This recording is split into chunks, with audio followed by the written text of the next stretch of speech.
안녕하세요, 여러분. 혹시 이런 생각 해보신 적 있으신가요? 쉬면 뒤처질 것 같다. 잠깐만 쉬어도 죄책감이 든다. 휴식은 나약한 사람들이 하는 것 아닐까? 마크 트웨인의 명언이 생각나네요. 잠깐 멈춘다고 인생이 망가지지 않는다. 오늘은 이런 생각들에 대해 이야기해 보려고 합니다. 바로 휴식의 진짜 힘에 대해서요.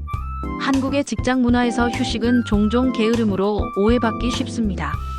하지만 과학과 통계가 말해주는 진실은 전혀 다릅니다. 오늘 이 영상을 끝까지 보시면 휴식에 대한 여러분의 관점이 완전히 바뀔 거예요. 그리고 더 나아가 어떻게 하면 죄책감 없이 효과적으로 쉴 수 있는지도 알려드리겠습니다. 파트 1. 한국 직장인의 현실. 먼저 우리의 현실부터 직시해 봅시다. OECD 통계에 따르면 2023년 기준 한국의 연간 평균 근무 시간은 1915시간으로 OECD 평균인 1751시간보다 164시간이나 많습니다. 이는 연간 약 20일을 더 일하는 셈이죠. 더 놀라운 건 휴가 사용률입니다. 2023년 한국관광공사 조사에 따르면 한국인의 연차 사용률은 69.2%에 불과했습니다. 반면 독일은 97%, 프랑스는 89%의 휴가 사용률을 보였습니다. 그래도 우리가 더 많이 성과를 내고 있는 거 아닌가? 라고 생각하실 수도 있습니다. 하지만 OECD 노동 생산성 지표를 보면 한국의 시간당 노동 생산성은 OECD 평균의 70% 수준입니다. 즉, 더 많이 일하지만 효율은 떨어진다는 뜻이죠. 여러분도 경험해 보셨을 겁니다. 피곤할 때 억지로 일하면 집중도 안 되고 실수도 늘고 결국 더 오래 걸리게 되는 것을요.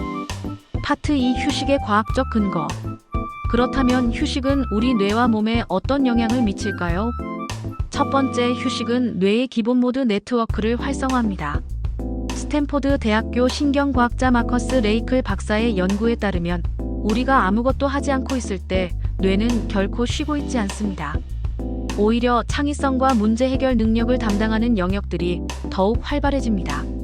실제로 구글이나 3M 같은 혁신 기업들이 직원들에게 업무 시간의 20%를 자유롭게 쓸 수 있도록 하는 이유가 바로 이 때문입니다. 두 번째, 휴식은 스트레스 호르몬인 코르티솔 수치를 낮춥니다. 하버드 의대의 연구 결과에 따르면 적절한 휴식을 취하는 사람들은 코르티솔 수치가 평균 27% 감소했습니다. 높은 코르티솔 수치는 면역력 저하, 불안, 우울, 심지어 기억력 감퇴까지 일으킬 수 있습니다. 세 번째, 휴식은 장기 기억을 강화합니다.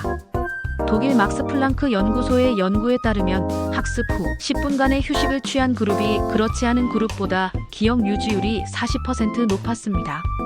이는 우리가 쉬는 동안 뇌가 새로운 정보를 정리하고 저장하는 과정을 거치기 때문입니다.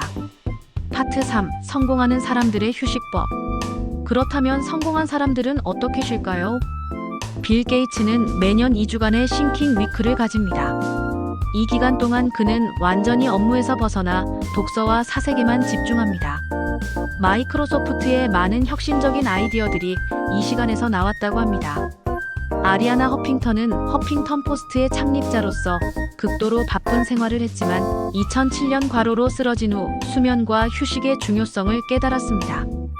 그녀는 수면혁명이라는 책을 써서 휴식의 중요성을 강조했죠. 한국에서도 마찬가지입니다.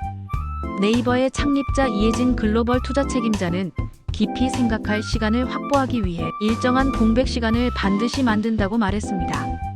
카카오의 김범수 의장도 진정한 혁신은 바쁜 일상에서 벗어날 때 나온다며 휴식의 중요성을 강조했습니다. 흥미로운 통계가 있습니다. 포춘 500대 CEO들을 대상으로 한 조사에서 93%가 규칙적인 운동을, 86%가 충분한 수면을, 72%가 명상이나 사색 시간을 갖고 있다고 답했습니다. 즉, 성공하는 사람들일수록 휴식을 전략적으로 활용한다는 뜻입니다. 파트 4. 휴식에 대한 오해 깨기. 하지만 여전히 많은 분들이 휴식에 대해 오해하고 계십니다. 오해 1. 휴식은 시간 낭비다. 절대 그렇지 않습니다. 드레커경영 대학원의 연구에 따르면 적절한 휴식을 취하는 직장인들의 업무 효율성이 그렇지 않은 사람들보다 평균 31% 높았습니다. 오해 2. 쉬면 뒤처진다. MIT 슬론 경영대학원의 장기 추적 연구 결과 정기적으로 휴식을 취하는 직장인들의 승진 확률이 오히려 23% 높았습니다. 이는 휴식을 통해 얻은 창의성과 문제 해결 능력이 업무 성과로 이어지기 때문입니다. 오해 3 휴식은 약한 사람들이 하는 것이다.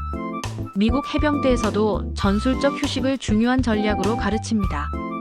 적절한 휴식 없이는 최고의 성과를 낼 수 없다는 것을 인정하는 것이죠. 파트 5. 실전 휴식 전략. 그렇다면 어떻게 효과적으로 쉴 수 있을까요? 전략 1. 마이크로 브레이크 활용하기. 포모도로 기법처럼 25분 집중 후 5분 휴식을 반복하세요. 일리노이 대학교 연구에 따르면 이런 짧은 휴식이 장시간 집중력을 유지하는 데 매우 효과적입니다. 전략 2. 디지털 디톡스. 스마트폰이나 컴퓨터 없이 보내는 시간을 의도적으로 만드세요. 캘리포니아 대학교 어바인 캠퍼스 연구에 따르면 업무 중 평균 11분마다 업무가 중단되고 원래 업무로 돌아가는데 평균 25분이 걸린다고 합니다.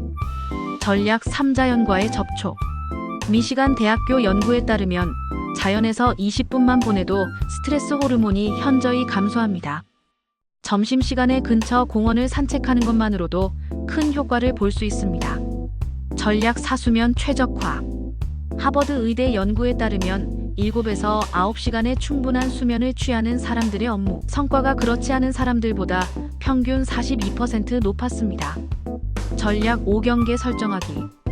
퇴근 후나 주말에는 업무 이메일이나 메시지를 확인하지 않는 시간을 정하세요. 독일의 한 연구에서 이런 경계 설정을 하는 직장인들의 창의성 점수가 38% 높게 나왔습니다. 오늘 이야기를 정리하면서 한 가지 확실히 말씀드리고 싶은 것이 있습니다. 휴식은 사치가 아니라 필수입니다. 게으름이 아니라 전략입니다. 약함이 아니라 지혜입니다. 여러분이 더 창의적이고 더 행복하고 더 생산적인 삶을 살기 원한다면 휴식을 우선순위에 두세요. 내일부터 당장 실천할 수 있는 것 하나만 정해보세요. 점심시간 10분 산책하기. 일찍 자고 일찍 일어나기. 주말의 하루는 완전히 일에서 벗어나기. 작은 변화가 큰 차이를 만듭니다. 여러분의 휴식이 곧 여러분의 미래를 만들어갑니다. 오늘 영상이 도움이 되셨다면 좋겠습니다. 댓글로 여러분만의 휴식 방법도 공유해주세요. 건강한 휴식으로 더 나은 내일을 만들어 가시길 바랍니다. 감사합니다.